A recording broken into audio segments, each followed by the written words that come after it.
What's up, everybody? It's the Bowtie Boss. I got none other than Jimmy Smith over here, getting ready for Bellator 131. What do you think is going on now with the promotion now that Coker's taken over? What do you see as like the newest and most profound changes? A lot more build up, a lot more hype. I mean, all this week we've been doing stuff. I mean, it's got that fight week kind of feel, like it's a bigger event and building the interest up leading up. You know, before with the seasons we had a show every week. Yeah. So it's kind of like you show up, there's a fight. Right. Now it's kind of like getting people ready, doing interviews like this, dozens and dozens of them to get the fans ready for the fight, and that's a new experience for us. For sure. Now I've shown up to cities before, and the cabbie, you know, we're sitting there, and he says, "What's going on here? Well, Bellator. Where's it at? Oh, we're at it right now. You know, we're at the venue. Yeah. Now, I mean, it's at Dave & Buster's. Everybody kind of knows what's going on. Is that what you're describing? Is that?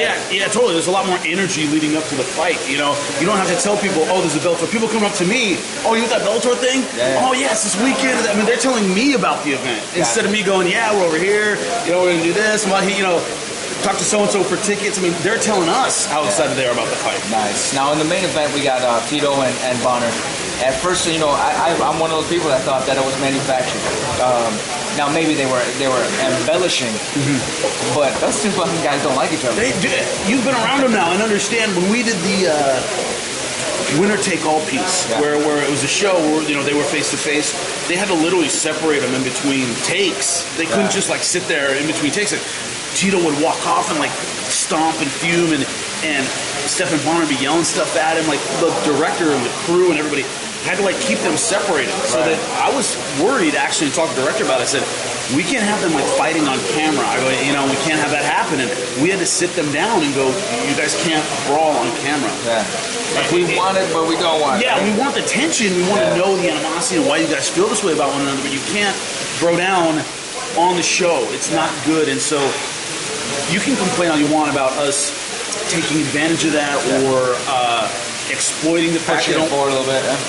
We don't write down anything. We don't tell them what to say. They really, really, really dislike one another. And Bellator's taking advantage of that and exploiting it, but we didn't write this stuff. We're not manufactured. They really hate one another. For sure, man. I felt it during the press conference.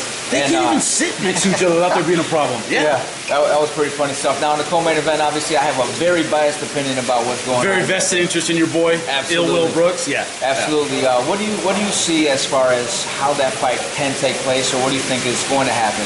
I have never seen two fighters more confident about a fight. Yeah. Never. I mean, usually there's one guy that's, both guys, Will Brooks, Michael Chandler, are both, I got this, this is mine, this is my time to shine.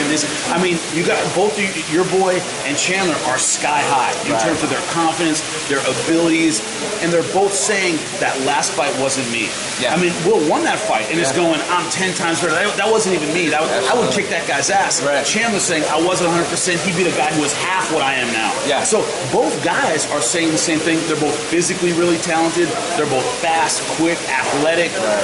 I think this is going to be one of those explosive, but maybe ticky-tack, who's got a little bit left in that last round kind of fight.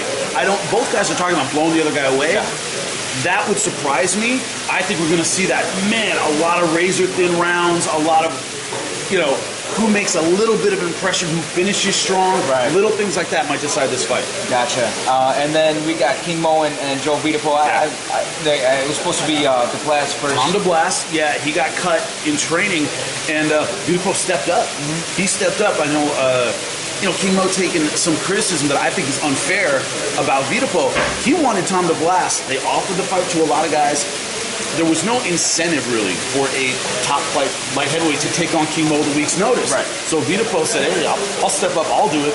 Big credit to him, but Mo wanted a 205. Mo wanted Tom DeBlas. He wanted a big physical light heavyweight like him. Vitapo stepped up. He's got incredible balls, Vitapo. A lot of confidence. But physically, it would be a huge upset. He's got to come up with really a perfect fight, really something special in this fight. Gotcha. Now I have to give Mo some props too for even taking it, because your opponent drops on the last second. You say, well, why do I even want to fight? I got nothing. How do I wake up? What do I gain? Yeah. You know, Vitapo wins, he falls way down the ladder. Well, even if Mo wins but doesn't look spectacular. Yeah, that's another thing. Is that, and also it's one of those. You know, talk all about time and talk about all the time in football, mental trap games. Yeah. You know, you have a big game against a big rival. The next time you're mentally flat. Mo can't come in mentally flat. He's got to be pumped up.